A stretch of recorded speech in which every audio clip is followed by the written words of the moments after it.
আর কয়েক ঘন্টা পর তারপরেই কলকাতায় পা রাখতে চলেছে নির্বাচন কমিশনের ফুল বেঞ্চ। তাহলে দস্তুর হলো এটাই যে ভোটমুখী রাজ্যে কমিশনের ফুল বেঞ্চের পরিদর্শনের পরেই তো সাধারণত সে রাজ্যে ভোট ঘোষণা হয়, তাই তো? আর সেই অনুযায়ী কি হবে না, কমিশনের ফুল বেঞ্চ দিল্লি ফিরলেই ভোটের দিনক্ষণ ঘোষণার একটা সম্ভাবনা রয়েছে।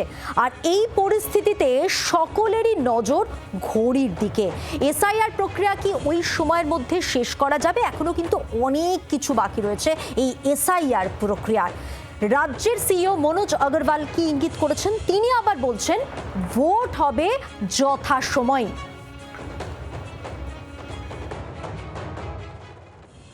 60 লাখ যে নামটা রয়েছে এখনো পর্যন্ত অ্যাডমিনিস্ট্রেশনের মধ্যে, এটা নিয়ে সিইসি কি জানতে চাইলে আপনারা তৈরি?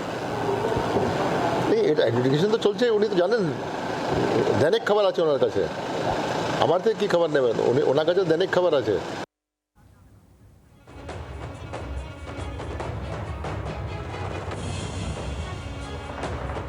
এই প্রসঙ্গে আরো একটা বিষয় আপনাদের জানিয়ে রাখবো, মুখ্য নির্বাচন কমিশনার সহ কমিশনের যে ফুল বেঞ্চ, সেই ফুল বেঞ্চের নিরাপত্তায় আবার বাড়তি জোর।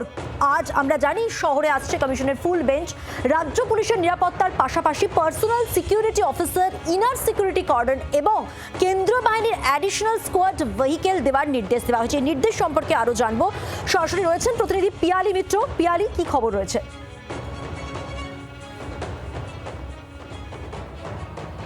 দেখো, মুখ্য নির্বাচন কমিশনার সহ কমিশনের 3 সদস্যের যে ফুল বেঞ্চ আসছে, সাধারণত তারা আসলে রাজ্য পুলিশের তরফ থেকে নিরাপত্তার ব্যবস্থা করা হয়।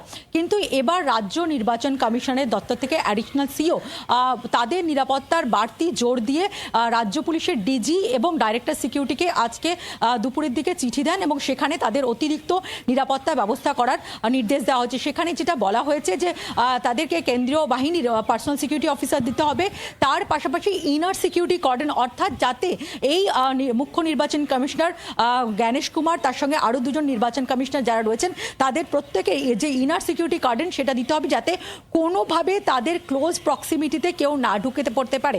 এর সঙ্গে সঙ্গে অ্যাডিশনাল স্কোয়াড, কেন্দ্রীয় বাহিনী অ্যাডিশনাল স্কোয়াড দিতে বলা হয়েছে।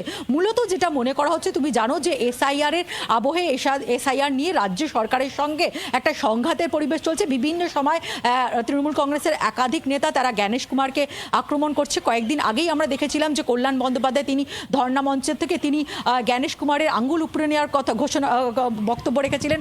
গতকালকে একটি পোস্টার তৃণমূল কংগ্রেসের নামে সামনে এসেছিল, যেখানে জ্ঞানেশ কুমারের কার্টুন ছিল এবং সেখানে তাকে পাঞ্চ করতে দেখা যাচ্ছে। ফলে এই আবহে যখন নির্বাচন কমিশনের ফুল বেঞ্চ আসছে, তাদের নিরাপত্তায় যাতে কোনো রকম ঘাটতি না থাকে সেই বিষয়টাই কিন্তু নির্বাচন কমিশনের দপ্তর সুনিশ্চিত করতে চাইছেন। এবং সেই কারণে রাজ্যের অ্যাডিশনাল সিইও তিনি আজকে দুপুরবেলা এই চিঠি লেখেন রাজ্য পুলিশের ডিজি এবং তার সঙ্গে সঙ্গে ডাইরেক্টর সিকিউরিটিকে, এবং এই সিকিউরিটি ডিটেলমেন্ট করে, অর্থাৎ রাজ্য পুলিশের নিরাপত্তা তো থাকবেই এবং যে মুখ্য নির্বাচন কমিশনার তিনি জেড ক্যাটাগরি সিকিউরিটি পান, তার পাশাপাশি অতিরিক্ত এই নিরাপত্তা ব্যবস্থা করতে বলা হয়েছে এবং এই সিকিউরিটি অ্যারেঞ্জমেন্ট করে ডিটেলমেন্ট রিপোর্ট দিতে বলা হয়েছে কমিশনের দপ্তরে। ধন্যবাদ পিয়ালি, ধন্যবাদ আমাদের রাজনৈতিক বিশ্লেষক ঝন্টু বড়াইকেও।